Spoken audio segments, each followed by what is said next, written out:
I am Monica, 26 years old, and I work as a web designer, growing up in a small rural town with my grandparents, parents, and younger sister Linda. Life was far from fair. My sister, 7 years my junior, was the apple of everyone's eye. Her opinions were always prioritized, leaving me feeling neglected and unimportant. The favoritism was blatant. On Linda's birthdays, she received lavish gifts, while mine, close to Christmas, were combined into a single occasion, marked with practical gifts like books I had no interest in.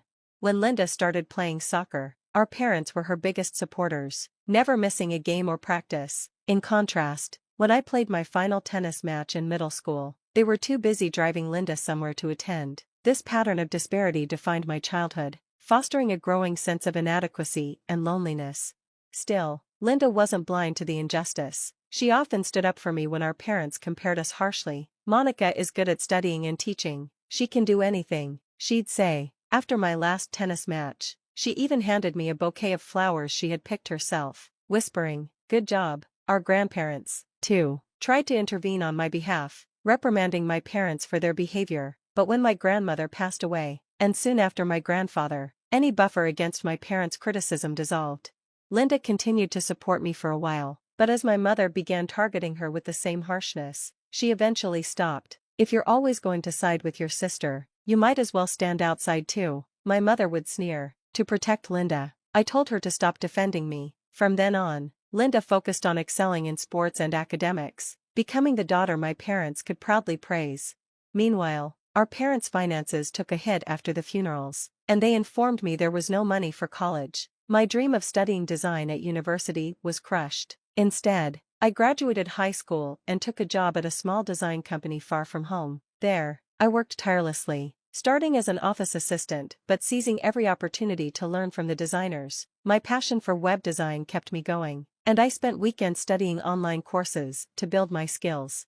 3 years later, I was promoted to the design team, and 5 years after that, I became a full-fledged web designer, trusted with leading projects. During this time, I rarely returned home. Visiting only brought back the sting of my parents' disapproval, so I focused entirely on my career. 8 years after high school, I received unexpected news. Linda was preparing for university entrance exams, aiming for a prestigious medical school in the city. Despite everything, I felt proud of her. When she was accepted into her first-choice school, I congratulated her warmly. "Linda, congratulations, you've worked so hard, and I admire your dedication." She thanked me, her voice tinged with embarrassment, but soon revealed a concern. "The school suggested a donation. It's not mandatory, but Mom and Dad are worried about how it would look if we don't contribute. With tuition and living expenses already being so high, they don't know what to do." Linda planned to cover her living expenses with part-time work, but I could see the strain medical school would impose. My parents, unable to afford the donation, had pushed Linda to ask me instead of approaching me themselves. Their audacity left me stunned. Even though I resented their actions, I couldn't ignore Linda's predicament. I decided to support my sister, covering the donation and entrance fees so she could begin her new life at university. Linda moved into an apartment near the campus, and since it wasn't far from where I lived, I thought she could rely on me if she ever needed help. However, as she became immersed in college life, her responses to me grew increasingly curt. I'd get messages like, "I want to eat this," or, "I need this, please buy it for me," and I would arrange whatever she needed, supporting her in ways she couldn't ask of our parents. Occasionally, we'd meet for a meal, but even then, she remained distant, engrossed in her smartphone rather than engaging with me. When I tried to talk about her studies or lighten the mood, she'd brush me off, complaining that studying was hard. Her demeanor left me bewildered. At one such dinner, I tried to steer the conversation with a light-hearted comment. "Mom and Dad probably only care about you, though," I said, smiling, but Linda suddenly stared at me with an icy expression and snorted. "Of course, a medical student like me and a high school graduate designer like you are incomparable. No one cares about a job that doesn't even need qualifications like yours." Her words felt like a slap. "There's no need to say it like that," I replied, stunned. Linda rolled her eyes. "It's the truth. Being a designer is just a title. Anyone can make a website if they look it up online. You'd probably be better off getting a real qualification, but that's hard for someone who only graduated high school." I tried to defend myself. "It's not that simple. I'm studying and working hard every day. You shouldn't judge without understanding." Linda dismissed me with a displeased glance and clicked her tongue. Dad and Mom are right. They say you're a disappointment. Someone who couldn't even go to college. I'm only here because they told me to watch over you and make sure you don't fall any lower. I froze, her words sinking in like stones. Memories of my parents comparing us since childhood rushed back. Linda is smart, kind, and dependable, while Monica is stupid, clumsy, and can't do anything. I lowered my head, feeling like I couldn't breathe. Seeing me bow my head, Linda mistook my silence for tears and smirked. I'm going home now, she said briskly and left. Living on her own had transformed Linda. Surrounded by exceptional people and showered with praise from our parents, she fully believed in the image they painted of her as a prodigy destined to be a top doctor. Meanwhile, their disdain for me was reflected in her tone and attitude, as though she had absorbed their judgment entirely. That winter, as usual, I returned home for the holidays. My parents had asked me to come back with Linda, who hadn't visited since starting university. When we arrived, it was clear who the focus of their attention was. The table was piled high with steak, pizza, and treats to celebrate her visit. That evening, neighbors, relatives, and even Linda's old classmates gathered for a grand party. Linda basked in the attention, boasting loudly about her life at university. Mom keeps asking me to come home more often, but you know how tough it is at the country's most prestigious medical school. I can't just leave my team projects or relax at home. People are always contacting me about something, and it's exhausting. I busied myself in the kitchen, avoiding the spotlight, but I could hear her voice dominating the conversation. To the parents and relatives, her boasting seemed fine, but to the neighbors and classmates, it must have sounded grating. When I brought out a tray of wine, an elderly neighbor tried to shift the attention to me. Monica, aren't you working in design? Before I could respond, Linda and my parents cut in. You can't really say much about her. She's trying, but she didn't even go to college. She's such a disappointment, my mother said bluntly. The room fell awkwardly silent. Many of those present hadn't gone to college themselves and were raising families or working hard, but they refrained from contradicting her. Only my parents and Linda seemed oblivious to the discomfort. Feeling humiliated, I tried to slip away, but Linda stopped me. You still come home a lot, don't you, Monica? I guess you don't think about anything. Maybe that's why you're so bold, she said, laughing loudly. Our parents joined in, laughing as if it was all a joke. If you say that much, Linda, it'll hurt her feelings. Poor Monica, my father added mockingly.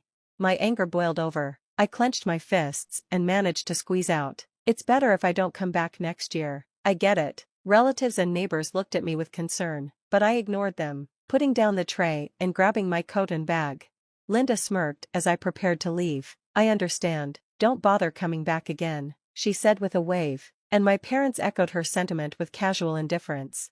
Heart pounding with anger and sorrow, I stepped out into the cold night, leaving behind the people who had so thoroughly dismissed me. I didn't look back. As I headed to the station, I fought to suppress the storm of emotion swirling within me. Returning home always left me with a heavy heart. When I was aspiring to be a web designer, I could use my studies as an excuse to distance myself from my parents. But as I grew older and advanced in my career, I found it harder to sever ties completely. The lingering sense of familial obligation weighed on me, even as I struggled to reconcile the disappointment and anger I felt toward them. Linda was still a university student, young and inexperienced in the realities of working life. Perhaps that's why she couldn't grasp how much effort it took to navigate society independently. I told myself that our parents had likely done their best in their own way to raise their children. Still, it was undeniable that they had spent years putting Linda on a pedestal, praising her as a genius while adopting a condescending attitude toward me. That winter, Linda's terrible behavior during our family gathering solidified my resolve. I realized that if I truly valued my own work and self-respect, I couldn't continue this toxic relationship, even with my own family. It was in that moment I decided to cut ties for good.